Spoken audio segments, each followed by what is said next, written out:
Just a heads up, I still haven't completed the story, so there will be gear, boss, and I guess maybe story spoilers. So in this video, I'm going to be sharing my experiences with BL4 so far. I got the game on Friday, last Friday, and the first thing I noticed is that whenever I got to the map, to this map, because you know this game is it's open world, so it's just one big map. When I look at it that way, I'm at 50 FPS, so this game is even worse in terms of optimization than BL4, than BL3. So, not all people have the game yet, and so that's why, like a spoiler warning should be in most videos for the people who still haven't played the game yet, because there are many who still haven't played the game yet. And so far I haven't even got to that topic. The game so far is pretty fun. I really like the look of the big map in this part of the map. It might even look like a Wonderlands map if anything, because of all the green. Like, it looks really beautiful in my opinion.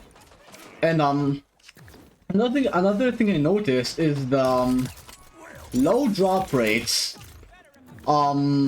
Unfortunately, yes, unfortunately, drop rates have been heavily reduced because of Jolt's fans, unfortunately causing the drop rates to be lowered in this game. And I don't really like that. Most of the veterans in this game, most of the theory crafters don't like low drop rates. Due to the fact that there's also part variation that you need to account for. So getting a specific drop, like as you can see, I'm farming Splash Zone just to have gameplay in the background.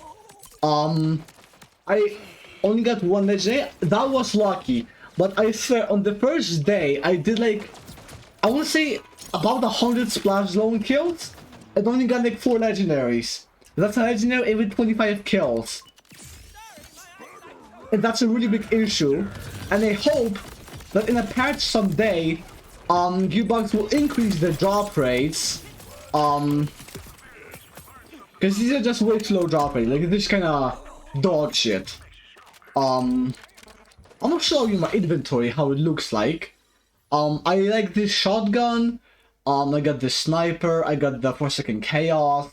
It's a TDI. I got this one with a Ripper licensed mag, so unfortunately I don't really like the hold to full auto it. And also whenever you complete challenges or contracts, then you get rewards here. And also another unfortunate thing I noticed is that I just got this, which is like really fucking good. I also noticed that this game crashes every 40 minutes or so. From what I've been told, this game doesn't really like overlays of some kind, of any sort. So for example, I'm recording this with OBS. And I also have Chrome open in the background, and also have Discord, so during the recording of this video, the game might crash. I'm not gonna make this into like a really long video. I'm not gonna make this a 20-minute video. This is just me sharing my experiences with the game so far. As you know, I got a new PC, so on the old one, I'm pretty sure I would not be able to run BL4 on it. And now, even then with this new PC, at most I get around 50 to 60 FPS. And the Moxie's Encores, which allow you to respawn boss, cost you money. But once you're late in the game, once you get enough money, as we can see I have $230k, it's not that big of an issue. You can also sell the gear dropped by the boss. So I killed Splash Zone a few times, now we'll go to another boss. Another thing I really like is how you can respawn a vehicle at any time, anywhere. So you don't need to do any special shenanigans, like a fucking catch ride station, just to get into a car.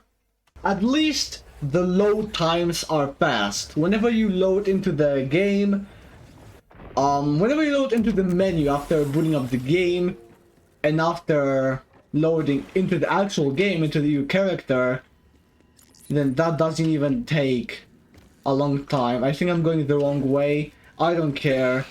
I'm still learning. But another boss we're gonna go kill, is, I forget the guy's name. It's like Sydney Pointy Feet, I don't fucking know. But he's a spider with a psycho head, with armor and shield. And also,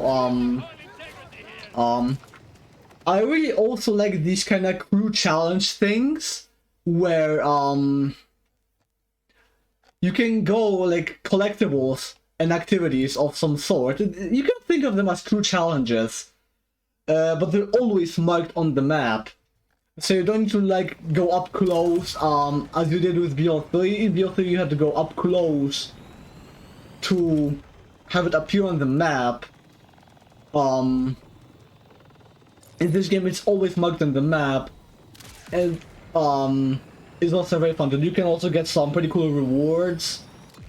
I'm not think I've even shown you my entire backpack, but as you can see I already got some legendaries. Also, I really like this fireworks shield. Whenever you kill one mob, then it just kind of nukes the entire area. Because you keep getting the fireworks that do hell of a lot of damage. And so, I really wonder how good it is at the highest difficulty, like level 50 UVH5. Because that's basically like the end game.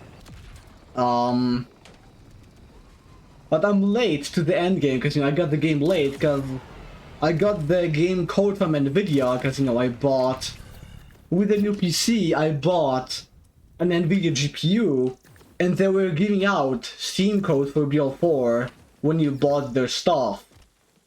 So after 3 weeks after buying the card, I actually got the code. The game was released on September 11th, never forget. And 3 weeks later, 8 days later, I actually got the game. And I bought the card towards the end of August. So I also noticed that alt tabbing can crash the game sometimes, even in windowed, Borderlands windowed. As you can see, the fireworks is just kind of like really good. And this is a level 12 shotgun, it's still one shot. As you can see, Sydney Pointy Legs. So I guess I was somewhat close with the name. And also, for most of you who've already played this game, you've probably noticed that there are no heavy weapons as weapon types, but they're heavy weapon ordnance sets, so they basically, you can either have grenade ordnance sets, so just normal grenades, or heavy weapon ordnance sets, so like, you can press G and shoot a few launcher shots, and then it goes on cooldown. Also, the Jacob snipers, what's really cool about them is that they have like Aztec kind of names, I noticed. Like I had a green one that was called like something. But if you know about the Aztecs, then you probably know that you probably know how their language looks like. Um, so we're 10 minutes into the video. What else can I say?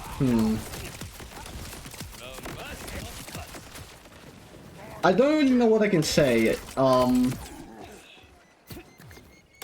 The reason, that's basically also the reason why I haven't made any videos after the game released, is that I just didn't have the game yet. Like, I knew that I was gonna get the code, but I didn't know that I'm gonna get it so late.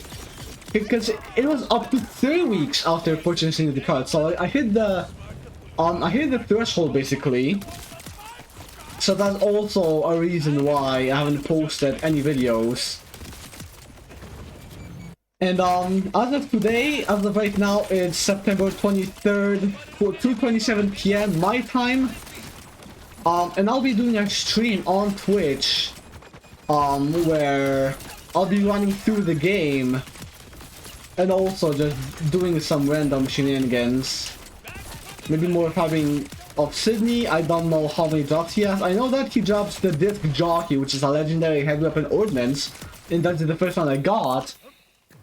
But I'll be doing a stream on Twitch today. I'll leave the link to my Twitch in the description. You can check it out. The stream will start at 10 AM Eastern time, somewhere about 10 AM Eastern time. We'll do one more kill, and if I forgot to say something about the game, I might just like make a part 2 to this. Once I get into endgame, I'll start making the builds and I'll start actually uploading more content. Cause I don't really want to spoil the story for everybody, and I didn't want to make, item guides. Cause that would just make me like a, I don't wanna, okay, never mind. I'm not gonna say anything. But I don't wanna be like Jaws. In fact, I even stopped watching Jaws like a year ago, and I unsubbed to him. That's part of the reason why he caused the drop rates to be lowered in this game. That's pretty much the main reason, also along his fans. Who are built to glazers and don't like when legendaries drop everywhere. But legendaries should be dropping everywhere, because of the part variation. Anyway, I think I said everything that I wanted to say in this video, I think. Also, another cool thing is that, as you can see, I have, contracts, so there's a... Whenever... You probably know about the rare spawns missions in Beyond. Whenever your shift friend kills a rare spawn that used to be a rare spawn, but isn't anymore, you got the mission to kill that mob. And this is somewhat similar to that, except it's like not even related to shift friends. You just get it along the way. The contracts like tell you, they're kind of like side quests, but not quite, because you can have side quests and contracts, so they're not the same thing, but they're very similar. Okay, I think that's for sure now everything that I wanted to say in this video. Once again, I'll leave my Twitch in the description, where you can go check out my stream, 10 AM Eastern. And see you next time whenever I upload a new video. And bye-bye.